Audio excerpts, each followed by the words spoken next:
everybody. And first of all, welcome to the fourth Jens lecture series. And today is actually it's my honor to introduce Professor Peter, who is going to be our speaker today. And I'd like to have a little bit of a brief introduction of this Jens lecture series. Thanks to generous donation from Dr. Jens' family, and this lecture series is actually jointly organized by New Asia College and School of Life Sciences. And I'm not sure if you know, Yong is actually the first founding head of Department of Biology. Okay. I just checked with for those know that actually he retired. Okay, before I even be a graduate student here, so it's very long history. So he's a founding head. Okay, he's actually a taxonomist and is an expert on that. And I'm going to introduce Professor Peter, and Professor is the professor of biology and the founding head of the Li Kong Tian Natural History Museum at the National University of Singapore. He's an internationally renowned taxonomist, and his main research interests are on the diversity and biology of crabs and fishes. He shared, in his first public talk on he liked catching crabs and fishes. And in his career, he's conducted many expeditions over 25 countries and hundreds of locations all over Asia, and has been involved in discovery of more than 500 new species of fish and crustaceans. Professor Ng has authored over 950 technical papers and articles, as well as over 25 books, and has been served as a scientific expert for a number of national as well as international agencies. In fact, he also has vast experience in securing funding from private sector. For example, I'll give you one example. In 2009, he's actually single-handedly secured 60 million Singaporean dollar to build a new natural history museum in Singapore, and have developed an endowment plan that will be financially sustainable to support the museum for a long term. With his scientific achievement and his experience, I think he's probably the best person to share with us his insight into today's talk on games scientists play. Without further ado, let's welcome Professor.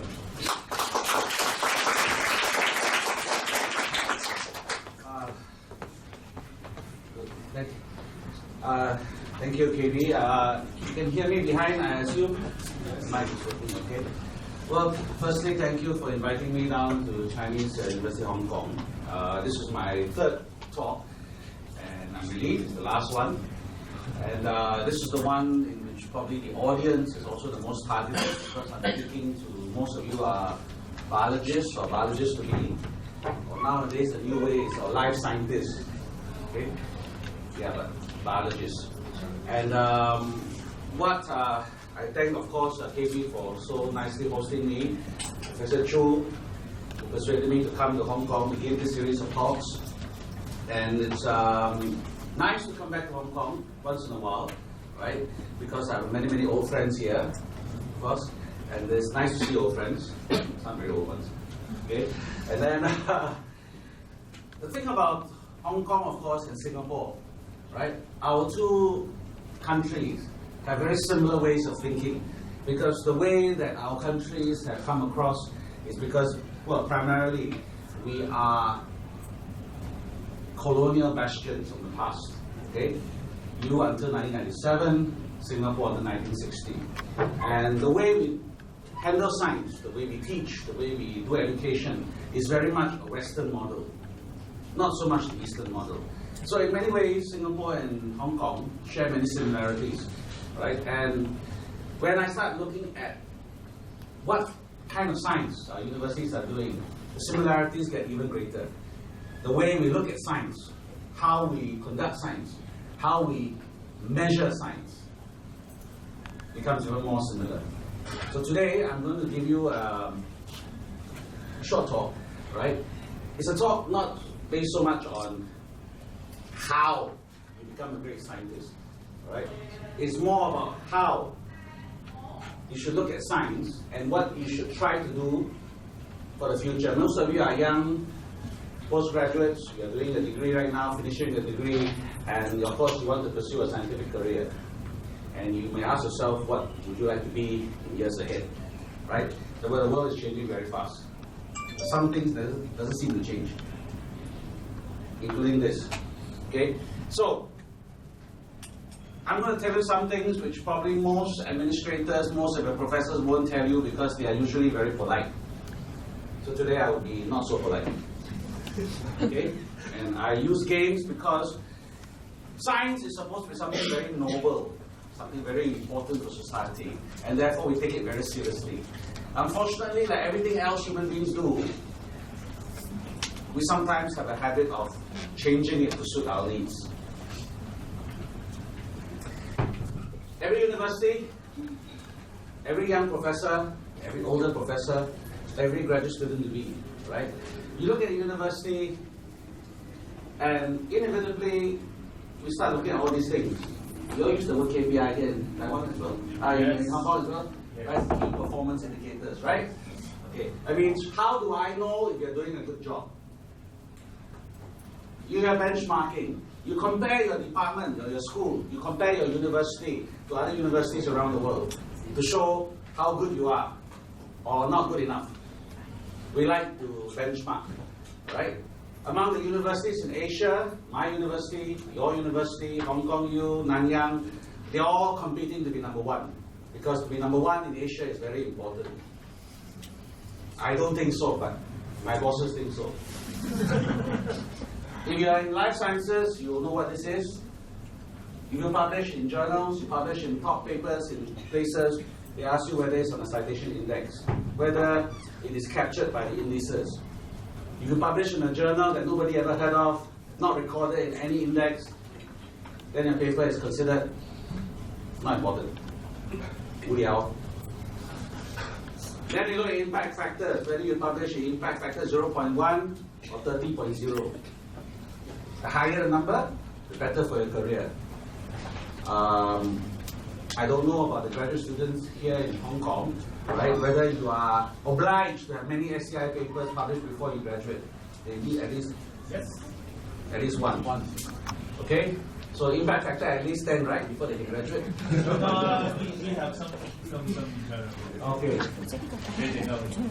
Yeah. So really impact factors are important. So this comes into the field of biometrics, which basically is how you measure the impact of your science, the impact of your paper. And this is actually the essence of what we can talk about today. Right? Now, I am a taxonomist, as Prof. KB has said a few minutes ago. A taxonomist is a person who finds out what kinds of animals and plants there are outside. I think it's a very important job. But the problem, of course, with taxonomy is that it is not one of those sciences that gets you very high impact papers. Yet, in my university, impact factors are just as important as your university. What do we want our students to be? Our own graduate students in Singapore. We want them to have 1 or 2 SCI papers, right? Generally good ones in their field. We don't fix it. We have discussed it before. One of my heads last time said, minimum impact factor 10 and above before you can graduate. They said, all right, half the department only to graduate. Not possible. And let's talk about that. All right, world class, huh? Every year, all the QS, the Times, all they do ranking exercise, okay? Chinese University of Hong Kong, what's your position last year? Somewhere not there, I think. In Asia, I think you're probably top 10. Probably lower than US. Huh? Probably lower than US. In Hong Kong, you guys are among the better ones. In Asia, I'm pretty sure you're in the top 10 or top 20. So you're up there, all right? And I'm sure your Vice Chancellor, still Vice Chancellor right here? Yes. Okay? Yeah. In Singapore, we went to American model. Our Vice Chancellor are all presidents now. Okay? So, Vice Chancellor and president, every year they look at these rankings and they get very excited. Right? In my university, every year they must be number 1. If they slip a bit, they panic. And they want to be number 1 in all the different rankings. Not easy. Okay? And because of that, all the researchers, all the postgrads, all are under pressure to make the university famous and great. Right? So you guys want to be number one. I'm sure your Vice Chancellor wants you to be number one. Right? And he will try to push you to be number one. Okay? Well, we are number one. Very stressful. So we all day look at rankings. And the problem with Asia is that all of us are obsessed with ranking to be number one. What does number one mean? What does number one whole university mean? You have medical, you have law, you have life sciences, you have all sorts of disciplines. You average all of that out, you're number one. It doesn't mean that everything you do is number one. Averaged out, you're number one. And if you're a life science student, how does your school stand in Asia? Of course, for each discipline, they also have rankings, right? And it is a very difficult business to measure if you're in one area called biology. My point is, and we try to tell this to our students and my colleagues, my younger staff especially, benchmarking is important. Why? We should compare to know roughly where you are, how you can improve. Because you don't want to tell the world, I'm good. Don't ask me why I'm good, I'm just good. You have to compare yourself with somebody. But when you compare somebody which is much better, you try to be like them. Doesn't mean you can be like them. Right? Benchmarking is good to let yourself know roughly which direction you want to go. But to go in that direction 100% is also dangerous. This is Oxford. Right? I think last year, I think Oxford and Cambridge did very, very well. Right? But of course, those universities are also very, very old. Okay. One of the very important criteria, and all young researchers have to worry about, is publications. I'm sure your lecturers, your professors, your supervisors are pressing you, must publish more, right? Must publish in good journals. Must publish with high impact factor, right, Ming? Otherwise, they won't give you a tenure. It's asked my boss. You better ask yourself. That means the answer is yes. So, these things, we are very conscious, okay? Now, so this is the part I'm going to tell you the story, okay? But before I do that, you must understand how biometric indices work, okay? Do you know how an impact factor is calculated? I mean, you hear a professor say impact factor 1, impact factor 10. Do you know how it's calculated for one journal? That's very simple, okay? If a journal publishes 10 papers a year, okay, and all 10 are cited, used by other people in that same year, your impact factor is 10. 10 divided by, impact factor is about 1. 10 to 10, 1, okay?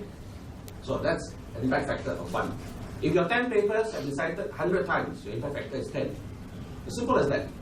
Okay, it works over a period of time. How many times it's cited, divided up, and you get an impact factor. Averaged out over many years, you know roughly where a journal stands. The impact factor is dependent on how many people are doing that science. There are 30 or 40 people in the world working on crabs. There are about 50,000 people working on cancers, just of the stomach. So, which discipline should you be in if you want high impact factors? Stomach cancer. Of course, you may not be interested in stomach cancers like me, then you work on crabs, right? Then your impact factor in journals, the journals you choose cannot be so high. Citations, journals you choose. Do journals try to improve their impact factor because the journals are owned by big companies? Of course they do. They know we want to have high impact journals. So they try to make their journal impact factor higher. How to do that? Well, the editors sometimes ask, choose papers. I get a paper from KB, I read it. This one, only 3 scientists in the world interested. Oh, he said pigs can fly. Publish. Sure, a lot of people are excited, even if they don't agree. Sorry, what did I just say? Even if they don't agree. If anybody says he's mad, they write 100 papers to say he's mad. He's still 100 citations. Now you begin to see that it's not always fair. Journals. choose papers. They should not be choosing. They should be choosing the paper based on the quality of the paper, not based on potential impact. But journals choose it. How do you make sure your paper is cited? Well, we would like to think that when you cite the paper when you're writing a paper, you cite somebody, it's because that paper is relevant, right? Because I write paper on crabs. KB has written a paper on crabs. What he's talking about helps my story, right? I cite him. No, not always. What do I mean not always? Some papers, like review papers, I write a paper, crabs of the world. Everybody will cite me. Why? Because I talk about everything. So my citation goes up. Is that artificial? Partly. Reviews get a lot of citations. Some of the best impact factors, best citation I've got are big reviews I've done. Is it fair? Not very. Some journals, no, not just some, many journals have another problem. To make this even more biased, what we call manipulation. They want you to cite the papers published in their own journal. They write to you, right? Dear Professor Chu, you know, I read your paper to be published in my journal, very good. I noticed that you did not cite papers A, B, C, D, which was published in my journal last year. Would you consider citing them, please, before I accept your paper? What would Professor Chu say? Hola,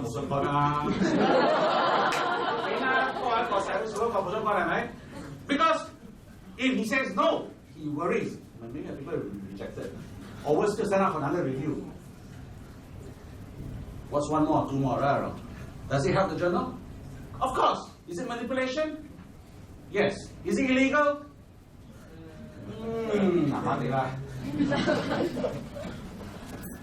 Do journals do that? I know they do that. Okay, I will talk to editors. I tell them it's not fair. I say, what's fair? It's a competition. I'm not asking Professor Chu to cite a paper totally irrelevant. It's relevant still. And sometimes, as some of the scientists here know, you can cite A, B, or C. Or all three. It's up to you, depending on what you feel is right. All this, authors can manipulate as well. Very often, authors like to cite your own self because you think you are better. That's normal. I like to cite papers for my friends because I like my friends more than I like my enemies.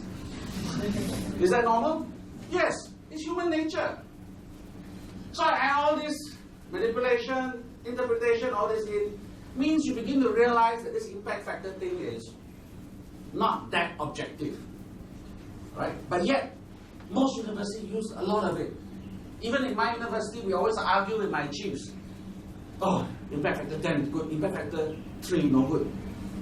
Okay? Another thing about impact factors you must know, you may not know. There's something called a half-life. They look at it only from about 5 years. Now, in biology, life sciences, one of the most important papers is Darwin's book on evolution, right? Darwin's book, impact factor, Lincoln, because it's too old. In the system of biometrics, obsolete. How can Darwin's theory be obsolete? I can cite Darwin 100 times, it will not be captured because it's way too old.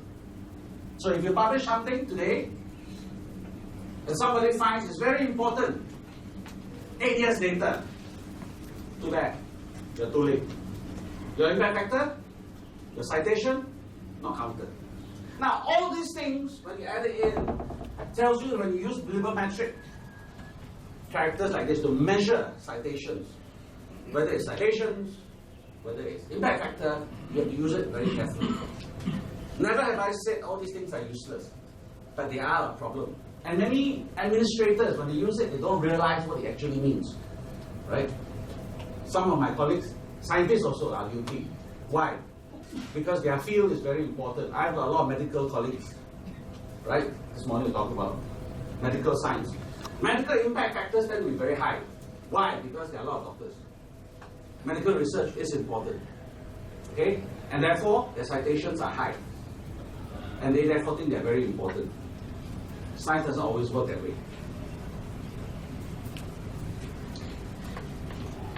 Now, this is the gold standard, right?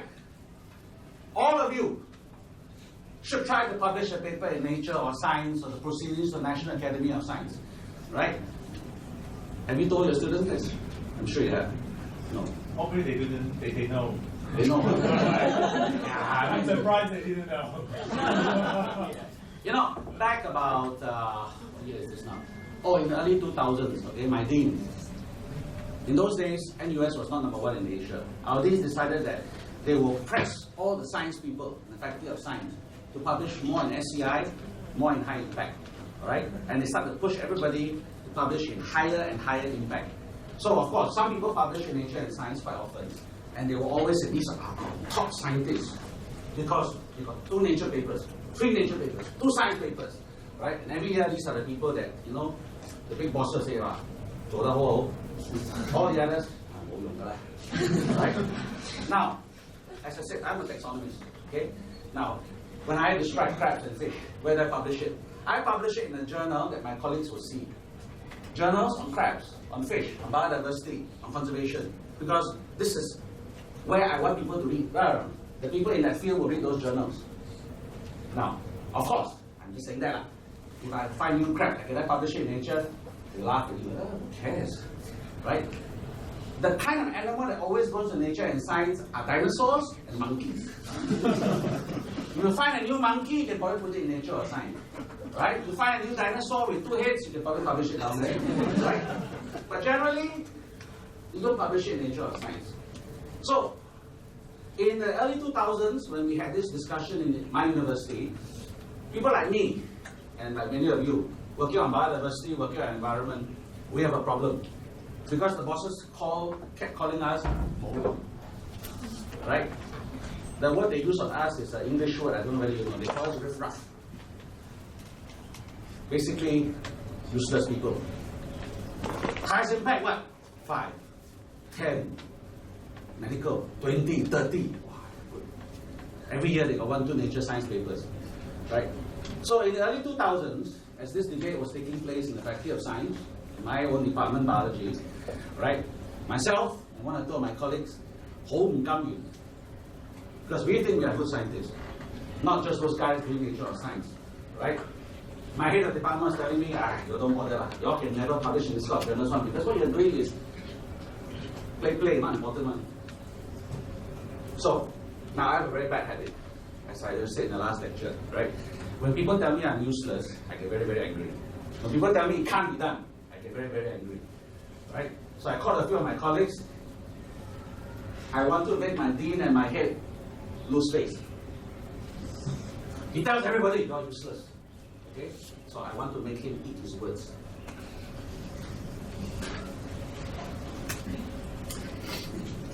Nature and Science is very important because a lot of them want to use it as a criteria for your promotion or entry into university.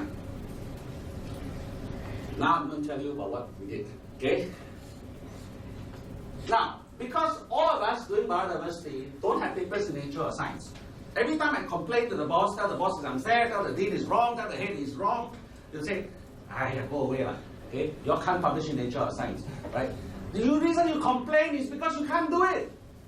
You say Nature and Science is not the best science because you can't publish there. That's why, sour grapes. No, actually it's true.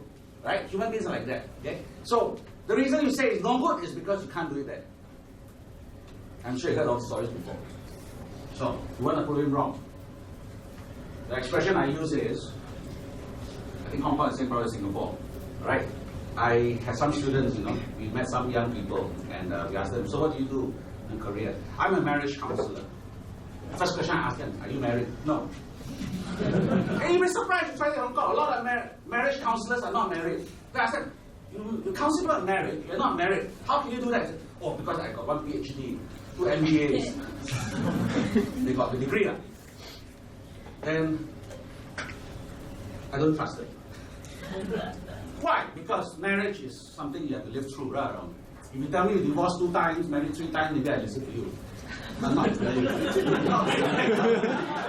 at least you got experience, right? So, here's the story of an unmarried marriage counselor. If I want to argue my boss about Nature or Science, I need to prove to him that we can do it. So I talk to my colleagues at biodiversity. Most of them, no point. I work on ecology, I work on biodiversity. Nature science is, not something I'm interested in. Okay, can't be done. Not interested. So we try to get them to help. So first thing is we want to prove the boss wrong. We play his game. So I started looking at the things I do. I started looking at things my colleagues do. Now, in about 2003 or 2004, I had an American visitor working with me in Singapore, very cool. Okay? He was playing with snakes. Yeah, I don't work on snakes. But the reason I was involved because the stupid snakes eat my crabs. So I was involved, okay? Because I was helping him catch the crabs, catch the snakes, and then we were doing some bad things to the crabs.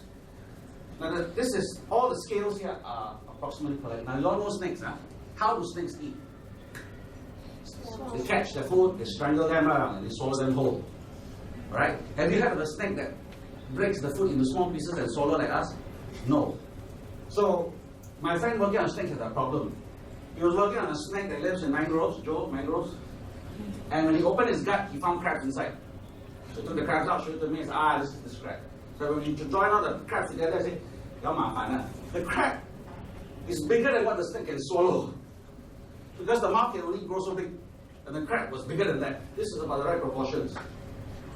So we kept the cat, kept it in a fish tank, used infrared, observe it at night. Stupid snake, very smart. Catch the crab, use the coils, hold the crab down so the claws cannot bite it. Then bite the crab off piece by piece. Pull out one leg at a time. Right? Then swallow every piece one by one. He told me, we sat down and said, but snakes don't do this. Yeah, snakes don't do this. First time, very good. Okay? He said, you publish it in a snake journal.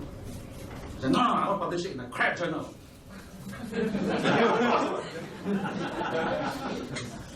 Then suddenly two of us said, maybe nature might like it. I said, yeah, maybe, but you think nature will be interested in snakes? Well, interesting because up to then, nobody's ever found a snake that breaks its foot into smaller pieces. And we got some cool video infrared. Right? So we took it together, sent it to Nature. Now, Nature is a very nice journal. You know why? Because if they don't like the paper, they can reject it very fast. One of my colleagues, the fastest rejection is 4 hours. You send it 8 in the evening, and by the day and night, they say, yeah, so and so. Go away. Very fast. If you didn't hear from Nature after one day, you feel very good. 1 week later, came back. Okay. We will publish a paper if you shorten it. We were so happy. So this was the paper we wrote in 2003, 2004, okay? The title doesn't sound sexy, but basically means this snake can swallow a larger food than what the mouth allows because it breaks. And there's a nice link, you can see the video even. What did Nature want? The science must be cool. The science must appeal to a large audience. Anybody who even doesn't know snakes or crabs will read it. Very interesting. It must be newsy. To add value, have a good video. People love videos. Okay. So, this first paper came out. He was happy. I was happy. Then I realized, actually, it's not that difficult. No? Then here's the best part. A few weeks later, the head of the department, heads, every few weeks, you meet all the staff around. Tell them how to doing, right? And then my head said, there's something strange. There's a paper by the biodiversity people, and it's in Nature, right? I don't know how they did it. Okay. So, first cut. Can it be done? Yes. For me and my colleague working on snakes, it's not our normal nature to put it in a high-impact journal like Nature or Science, because we always think that's for the big things. If you think differently, you'll be surprised. What can be done? Now, after making the head look bad first time, I asked my colleagues, let's do it more. Right? Hey, one time, maybe just pure luck around. All right. So I got another colleague involved doing conservation biology. Now, in Singapore, around early 1990s, like in Hong Kong, we got all the NGOs and scientists together to compile what we call a Red Book. We have something like this in Hong Kong also. a list of animals and plants which are threatened by extinction, endangered, or even extinct. All right? The nature community had put this book together. What does this book do? It takes everything from Singapore over the last 200 years to compile it. This extinct, this very few, this one sure died. And it's a document for conservation biologists, right, to help people, do impact assessment and so on. You have the same thing, similar thing in Hong Kong as well. So I had this idea. I talked to my conservation biologist. Look, Singapore is a small island, surrounded by sea. All the things in Singapore, we should know what is there. The birds, the plants, the mammals, the fish. The English, which were our colonial masters, are crazy people. Why? Because they're supposed to be taking care of the country, but most of the time they were out there doing muliao things like catching birds, catching fish. Your guys are the same. In the 200 years that the English occupied Singapore, they actually compiled a lot of information. Because every time they saw a bird, they recorded it. Every time they caught a fish, they recorded it. So all the big plants, big animals, major plants, major animals, the actual English recorded it. And we followed up by adding more. So I said, we should have a pretty good understanding of what are the big animals and plants in Singapore. Let's go out and test the conservation theory. Now, one of the nicest conservation theories proposed by two very famous men, okay, E.O. Wilson and MacArthur, is what we call the 90%, 50% rule. That means when 90% of a forest has been cut off and destroyed, half the biodiversity will disappear. It's not 90% disappear, 90% biodiversity. It's 90 to 50. So when most of the jungle has been cut away, half the species will disappear. Right? It's a theory proposed by these two men, both very famous biologists, right? And they had this theory based on what they did in South America. It's a theory that has never been proven, right? And I said, why don't we go and test this theory? I said, how do you test? I said, use Singapore. Singapore is small, 600 square kilometers, right? We have good data. And 95% of Singapore's forest has been cut away. Let's test out whether 50% is true or not. Oh, good. Let's do some modeling. So we started taking a red book, put our data together. We caught all the people, locked them in the room for 1 week, and started. Can it be done? Yes, it can be done. We found out about 45% of the birds, mammals, and fish have disappeared. About half the plants have disappeared. Basically, is using Singapore as an example, and this very nice, sexy title, okay? We managed to prove Wilson and MacArthur's theory, more or less proof, okay, substantiated, that 90-50 is a good hypothesis. You said in the Nature.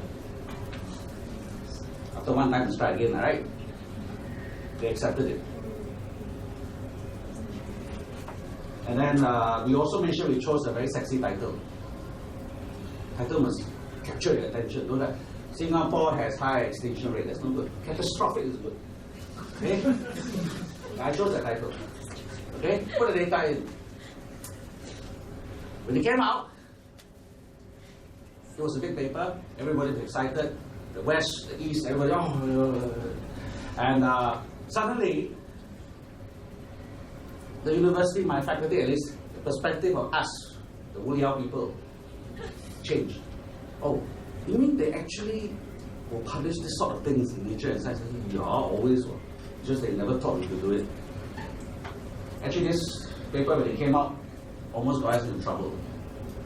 Because the first complaint we got was from my ambassador in the United Nations. He said, who the hell are these scientists who put the country Singapore name and the word catastrophic together in the same word?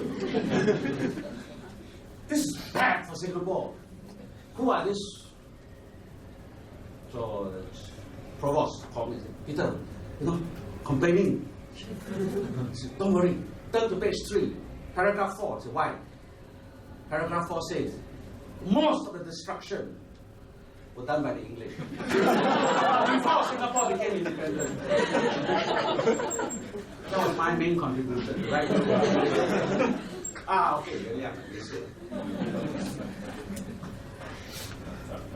Richard Collett was with me at the time. First thing you blame the English for everything, which is true. Okay. Now, the idea is to take information that people have worked on, to convert it to ideas that can be published in good journals. The big journals like Nature and Science, what they are taking are stories that capture a bigger attention. A lot of the time, we don't send to Nature and Science because we think our story is too small, not big enough, not interesting enough. I encourage you to try, because we have nothing to lose, right? It is surprising what Nature will accept or not accept. It's actually very interesting, right? You should do it for Hong Kong. I think the numbers will be just as bad. Okay? Who does this sort of things here? I don't know. Joe, do this or, yeah. Then your CEO will call, your chief executive will call you up. You know, when I first started this, it was mainly to prove my head wrong and to make my head swallow his words. The dean was happy, the head was happy, because the university was happy. The problem with all these things is that once you know it's like disease, Chinese habit, yao yan, right? Suddenly, let's do more. Okay, so my colleagues and I all started doing more. Year by year, the number of Nature and Science papers we published increased. So on average, after 2003, on average, the biodiversity people will have about 2 or 3 papers in Nature almost every year, or Science, or PNAS, right? And of course, we felt good in those first few years. Now this one is good fun. This is my good friend from Taiwan. You know where this place is? You know, okay, I mean, Turtle Island, northeastern Taiwan, okay? This bubbling here is real. This bubbling here is hydrothermal vent. There are gases, there's volcanic gases coming up, right? Down here, my good friend from Taiwan, Zheng Mingxiu, went diving. Lovely place. I will never dive here. Stupid, dive here, right? Because the bubbling is dangerous, and if you are wrong place, you can cook the life. He found lots of crabs. The crabs had a very strange behavior. Most of the time, they're hiding in the cooler places under the rocks, and they only come out to feed once or twice a day. Sometimes you see them all swarming out one time a day, eating rapidly, and then all going back to hide. He told me, he showed me the video, we discussed. I said, why does the crab do this? Talk and talk. I said, you know, we're talking too much. There's something funny happening here. Why are the crabs coming out once or twice a day only? What is triggering them to come out? Okay? What are they eating? Oh, they're eating giant bacteria that can be found in sulfur. Couldn't find them in the gut. So we were very curious. So I told him, he said, no, this can be a paper. I said, yes, it can be a paper, but I don't know what's the story. So he came down to Singapore, we sat down in my lab for 1 week. I said, don't get distracted, just focus. Look at all the evidence, just like a court. Just look at the evidence, show me all the videos, look at all the data, put a big chart, start making sense. Right, the crabs swarm at one time a day. Then finally, the story came out. So what we think is a good story, right? I asked him, so when do you see the crabs coming out? Oh, I usually see them because it's easier to swim. I said, what do you mean easier to swim? Oh, you know when the tides are changing? It's called the interperiod. High tide, low tide, it changes around. When it changes, the currents are very strong. He said, oh, I usually see them when the tides stop changing. Exactly at that time. So, oh, that means the water's not moving. Yeah, water's not moving. That's when they all come out. He said, ah. He said, why? The crabs don't care about the currents. Then one day we're just drinking coffee. You know, sometimes now when I stand there, dead fish float in front of me. So, only dead fish float in front of you. Oh no, this stupid fish, you swim past, they get killed by the, you know, the volcanic things. And then when they get killed, they float down. So when they float down, yeah, you know, when I'm swimming watching the crabs, a lot of things float down. He said, what do you mean a lot of things float down? Yeah, because you know the gas is coming up, right? They're killing all the plankton and the fish. It's hot. That was the magic moment. What is happening is, when the tides are not moving, the hot water coming up is killing the animals, and the animals are falling down. And the crabs know it. They are coming out to eat the dead bodies. And when the currents change again, what happens? All these dead animals get washed away right around. So the cats know there's no food, they go back to hide. Oh, so happy. I said, Mitchell, that's right, nature paper. No lah, Peter, it's not you write nature paper one. It's a good story. Let's publish it in Journal of Crustacean Biology. I said, no, let's try nature. I said, no, I said, publish in nature. I said, why? I said, two reasons. One is a cool story. Yeah, marine snow. It's called marine snow. The animals for them are called marine snow. I said, second reason why it's not interesting, because it's near Christmas. We found it out in our November. I said, why? You know, marine snow, Christmas. I wasn't joking. We sang to nature. We was accepted in 3 days. And it came out just before Christmas. Now, it is surprising what nature and science will take.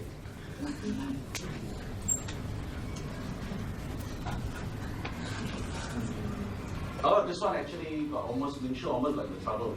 Because nature and science has one very bad habit. Hong Kong doesn't have this problem, but Taiwan does. Alright? So Ming Shu, of course, was in Taiwan. When the paper came out in the proofs, you received the proofs, all of us were excited. Ming Shu read, oh, I read the science, everything's perfect. I read, yeah, everything's okay. Then my student at the time, Gan Ti, came to court, hey, 老闆有事啊？有咩事啊？ I read, everything's okay. No, do you read the address or not? Nature changed the address of Taiwan to Taipei, China, province of China, without telling my Taiwanese friend. In Canning, withdraw paper, withdraw paper. They don't withdraw. Just tell nature they cannot do this. Nature has a very bad habit. They like to keep China happy. That's a nice side story. This was a cool paper. You know, in Taiwan, when you get a paper in nature or science, I mean, how much money do you get? half million Taiwan dollar, I think, at least. Yes, the researcher is rewarded by $500,000 Taiwan dollars. Do they get this kind of reward in Hong Kong? No. Yeah, we don't get it in Singapore.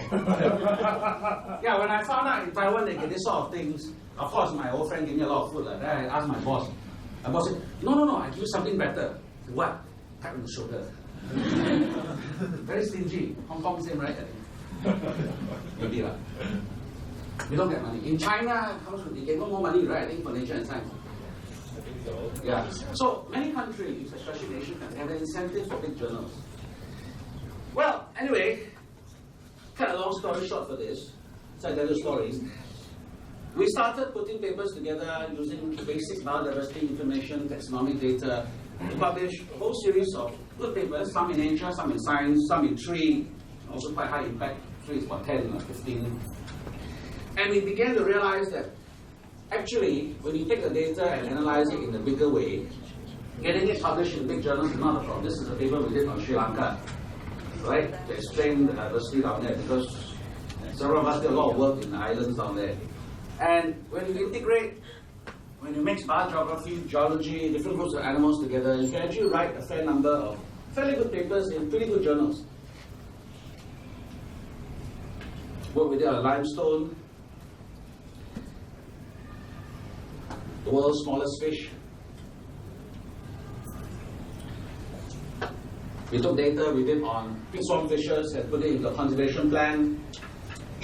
When I said the other day that taxonomists and people doing basic data must get involved with big papers. This paper, for example, the first author is a modeler. He crunches data. I told my guys, make sure you get involved. Why? Because they are the ones who found the fish. They are the ones who name the fish. They are the ones who say what the fish are doing. When the modelers first took the data and wanted to write a big story, they didn't need the fish people, because the data is already published. But because I know them, I said, no, you cannot publish without them. So they came in, and the paper actually better, because you can actually explain more about the biology of the fishes. So I would say, when you do these big things, get involved. All right. After a few years, I proved to my heads and beans it can be done. Then I started regretting. You know, sometimes you want to do something to prove somebody wrong. and in the process you do something stupid. After a few years, after showing it can be done, my bosses started getting a bit more annoying. Last time they said it can't be done.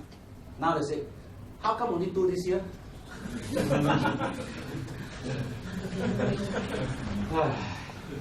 How come only some of you, not the rest, you know? So the expectations, this Chinese society, from cannot be done, can be done. Oh, why so little? Then I had a second problem, which I must tell you, because if you follow this way, which I've done, you may regret. Some of my young scientists started playing the game. The reason why we hire young people to be scientists, to be lecturers, to be professors, is because they are supposed to be passionate about what they do. Good teachers, good researchers. Some of my young people, even middle-aged ones, started playing the game. They started choosing topics that would get them high-impact nature or science papers. I got one colleague said, why are you doing this? You are a botanist. I said, no, but it's not high impact. I said, but you're a botanist, why are you playing with fish? No, this is high impact. I saw the data down there. I can crunch it all, I can publish it in science. I said, but you're not a fish person. No, it doesn't matter. High impact news about it. More and more of them started getting upset because, you know, yao yan, right? And they felt that it's something they can do. From passion, it becomes mercenary. You do it because it's good for you, even though you're not an expert, even though you're not interested in it. We have professors telling their students, don't waste your time writing all these small papers, just concentrate on this one nature paper enough. Right? Whether you're interested or not important. Get this paper out, be famous. Now, then when I listen to this and I hear my colleagues talking like this, I start asking myself, what on earth have I done? I've corrupted all of them. From doing science because it's fun, to doing science because it rewards you even though you're not interested. That's why the next thing that comes is it really what you want? Now, over the last 10 years, as I've seen all this change, okay, I've seen my university change, I've seen my college change, and in a way, I actually half regret what I did back in 2003, right? When we were publishing papers because we were interested, it was fun. When people start publishing because it gets them high impact and better chance of promotion, thinking it's the most important thing, it feels wrong. It made me start asking questions like this. What is the university for? What is the university's job in training young people? To make you write science and nature all the time? To make your university famous? To make yourself famous? Or is our job, the professor's job, to train you to think? Now, that's a question I need you all to answer yourself, okay? My belief, the most important thing is not nature or science. The most important thing is, have you begun to think correctly like a scientist should think? Logically, calmly, objectively. Follow your heart, your passions, because that's how the science takes you to new heights. Nobel Prize winners, we looked at them, most of them succeed because they love their job. The heart decides what you take you to the next level. Many Nobel Prize winners don't have money in science and nature papers. Yet, we believe today, the more nature and science papers you have is what makes you a good scientist. I think there's something wrong. Okay. Grad students here, if you have a choice, please go and read these two lovely books. I don't know the authors, I don't make any money if you buy the books. Right? Declaration of conflict of interest first. Right? This book can be read in half a day, 1 day. It's about what knowledge acquisition is all about. Right? What a university should be doing. This is the book that will describe to you why the Americans had the atomic bomb. Even though they never planned for it. The people who brought the men who built the atomic bomb to America did not bring Einstein to America because he would build an atomic bomb. They invested in Einstein because he was one smart but strange physicist. 20 years after they invested in him, they realized this man held the key to the atomic bomb. And they were so lucky, because if he had stayed in Germany, either he'd be dead or he'd be forced to build one for the Germans. The second book tells you about universities. Tells you about your university, because it tells me about my university. Right? And it says that basically we have decided that all science and research is a commodity. We trade in commodities. We trade in impact factors. We trade in citations. And we are so obsessed with it, we may forget what actually we are supposed to be doing.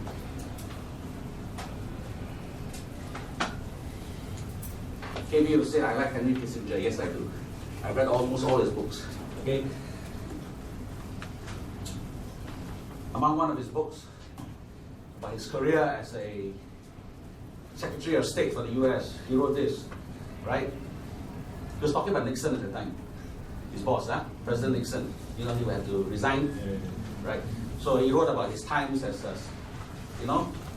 Secretary of State for Nixon. He was talking about Nixon, okay? We work very hard for the things we think is so important.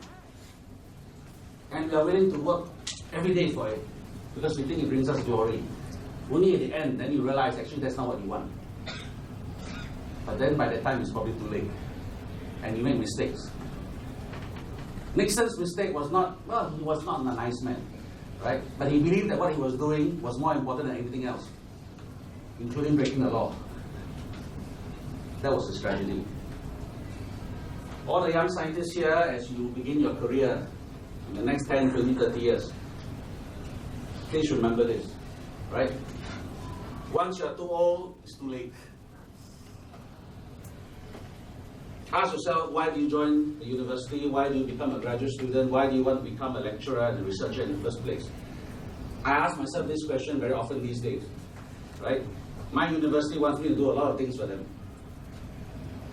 Sometimes I ask myself, is it worth it? For you, as you look for a job, for the young people here looking for promotion and tenure, my advice, my suggestion, whatever you do, be curiosity driven. It's not whether this paper goes to Nature or Science that's important. It must be fun. It must be something that you're curious about and you want to find a solution. Why is this stupid animal doing this? That's a good question. Will this paper get me into Nature or Science? That's the second or third question, not the first question. Right? Never let that be the first question. If you're a teacher, teach well. One reason why I got very angry with the system that we created is some of my young professors became so obsessed with nature and science, they became lousy teachers. That means students are not important, I just focus on nature and science. That's bad. Right? If you're too obsessed, you fail as a professor, which is to teach. That's the most important thing for a professor. We train them well. Young people, many of them behind here, we have to train them not only to think well, but to be good human beings. Yeah, I know that's not our official job. That's the parents' job. But you need to be good human beings to be a good scientist. Right? As your director says, 識做人啊。有良心. Okay? Yeah, I know it's not something official, but do you know how scary it will be if you冇良心? The bad things you will do. No, not good. Right? Always ask the question, what decides good science is the good question, not the tools you have, not how much digital technology, how many machines you have. The question is what makes the science and the scientist. Publish. When do you publish? You publish when you have a story to tell, small or big. When you want to share with the world, you found something interesting, publish it. High impact, low impact, so-so impact. Why? Because this is your job, to share information with the world, right? Don't worry about making mistakes. I have a colleague, he published 5 papers in his entire life. Why? Because he told me, Peter, I do not publish papers other than they're perfect. His last paper, I took it, I said, you know, Dr. XXX, you know, this sentence, there's 2 full stops missing. Storm down the road. Perfection is an illusion. Alright? You make an honest mistake in the paper, it's fine. The only people who don't make mistakes in publications are those who don't publish. The more you publish, the more mistakes you make. But here's the good news. The more lessons you learn. Sorry is a very good word. Okay? I made a lot of mistakes in my life. Okay? I published a lot of papers, and I made some really stupid mistakes. But they were honest, stupid mistakes. So I don't regret it. And I learned from them, you move on. Don't beat yourself up over mistakes. Because that's how science works. If you don't make mistakes, you're not making progress.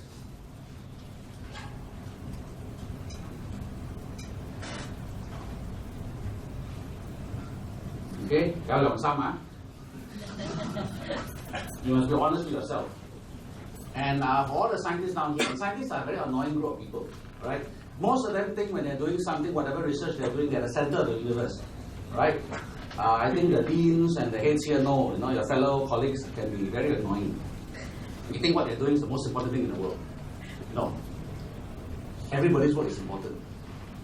So you have to be part of a community of scientists, right? You're not the center of the universe. So to end this talk, I tell all my young postgrads when I meet them,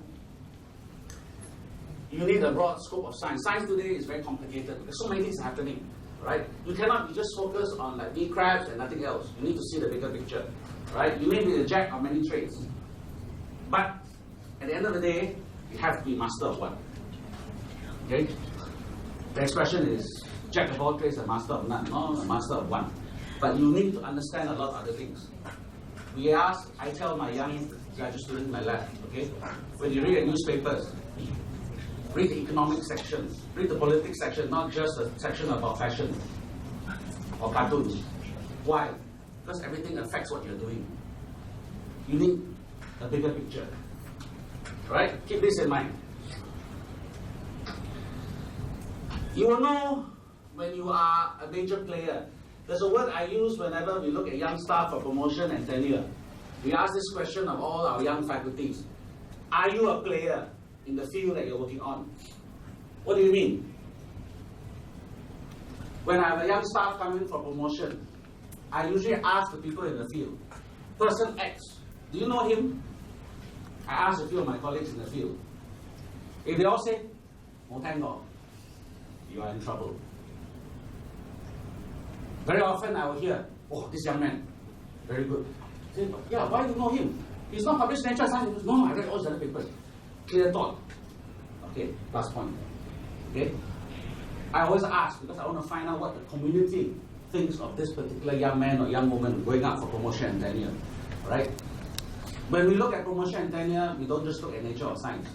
I've got young people, right, who have lots of nature and science papers. And when we ask the community, "Do you know who this guy is?" "Don't know." "But it's got nature and science." Yeah. The community will know whether you are a player, whether you are young and up and coming, whether you are a major person in the field. The community always knows. The scientific community is a very stupid community because it's still very old-fashioned. It respects scholarship. The people who work in your field will know if you're a player, whether or not you've got more nature or science papers.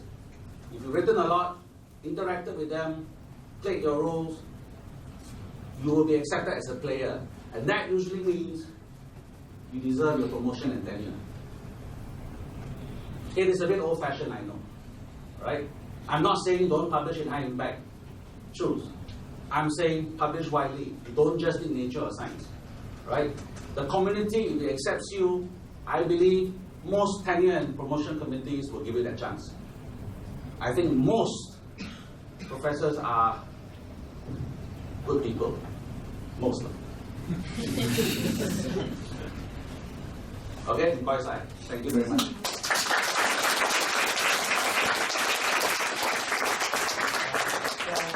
Thanks, Peter, for his excellent talk. And I think the floor is now open to Q&A. Any questions from the audience? So thank you so much for the very fascinating story. I would like to ask about, sorry if I missed, did you start your story from when you became a faculty member? for what you have told us the stories, do you tell us from the beginning in your faculty being a group or being a graduate? How did I end up in the faculty in the first place? Oh yeah. Okay, all right. So I joined the faculty in 1990, right? Now, when I became a faculty member, okay, I replaced one of my old professors, who was an entomologist, right? Now, before that, I was doing all sorts of funny things like teaching in schools and everything else, right? So, in that sense, after I finished my university, I went out to teach, do all sorts of things, did my PhD part-time, because I had to work for a living. Then I got my PhD in between. Then the university had a job. So I applied for it. Now, why did I get it? Very simple. Because even though before I joined university, I liked working on my fish and crabs. So I was publishing on them even though I was not in the university. When I went in for my interview for the job, one of the committee members said, "Why are you here? You're not a Cambridge scholar. You're not a Yale scholar, right? You were a teacher in high school. What makes you think you can come here?" Yeah, very blunt. Is it? Because I think I deserve it. Then you go, "Hey, publish a lot of papers. How can you publish papers? You're not in the university, how can you publish papers?" Because I like it. Because it was fun to publish papers on crabs, even though I was a teacher. Okay? And then other committee members said, "Oh, he is interested." And of course, I was lucky because my head of department didn't hate me. The boss must like you, right? The boss hate you no matter how good you are, no use. Right? So I got into university as a young professor. Good life, because it was enjoyable. Right? And for the first 10 years of my life, I just basically did what I like to do. Chasing crabs, chasing fish, doing all sorts of stupid things. It was good fun. But then by the 2000s, my university started changing, get more obsessed with SCI, impact factors and all this. That's when I started, play the game I was telling you about. Previously, I never cared. But then the world of the 80s and 90s was more innocent than now. I think, Joe, Carl, in those days, Mogulina, world was more innocent, right? Yeah. So, that's life. Right? These days, of course, it's probably a bit more difficult to get into university as a professor if you don't have a good track record. Right? The track record is important. I'm not saying it's not important. Right? But I think most interview panels, when they talk to you, they can detect whether you have the passion or not. When I interview young people for jobs right now, right? Do I look at their nature and science? Actually, no. You know how I assess people? Either I assess them for coming to university for a new job, or I look at them for tenure and promotion. You know what I look at? I look at all their publications. Not just nature or science. What I look for. Okay? You come in. What are you? You say, "I am an ornithologist. I'm a bird person." Fine. I look at all your bird papers. I don't look at all your other papers. Because people nowadays, they publish so many things, right? With different colleagues. You're a bird person, I look at all your bird papers. I look at the bird papers, I see your role in each of them. Are you just farming? Very famous thing in Chinese society, farming everywhere, right? Or are you really actually involved in the work because your background says that? Then I ask you questions. You answer them. Then I say, "Oh, all these papers, you had a role. You are a good author in each of them." Okay, I count them. Same for a promotion. I got people say, "Oh, I got 50 papers, 100 papers, you should promote me." I say, no, I promote you on the basis of what you are supposed to be. If you say you're a birdman, I promote you because you are a great bird scholar. I don't promote you because you have 50 papers. Is that fair? I think so. They say not fair, but that's the problem. Okay, same. When I hire young faculties, I ask them the same questions, right? What I say here is that body of work that you do, that what you are, right? That will get you across the line when the time comes. Other questions? Okay. Thank you for asking. From the audience.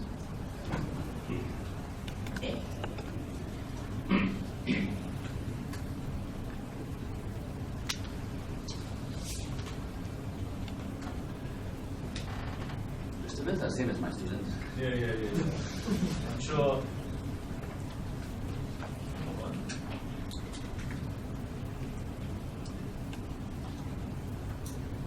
with all those expeditions that you've done, how much time you spend in Singapore? I used to do a lot more expedition when I was younger. So those days I would spend usually several weeks, several months out of Singapore, all over the place, right? Over the last 5-10 years, much less, because the university wants me to make money for them. Okay.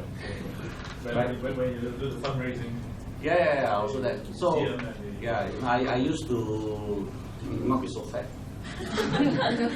I mean, the problem is when as you get older and I assume more experience, they give you more responsibilities, right? So they make you do other things like administration, running department, balancing budgets, fundraising, right? And so on, right? It's no fun, but it's important, right? So I do a lot less these days. Yeah. The secretary doesn't allow me to run away. How fierce is the secretary? Quite fierce as well. Yeah. Quite fierce. Okay, any other questions? If not, then we'll have another big round of applause to Professor.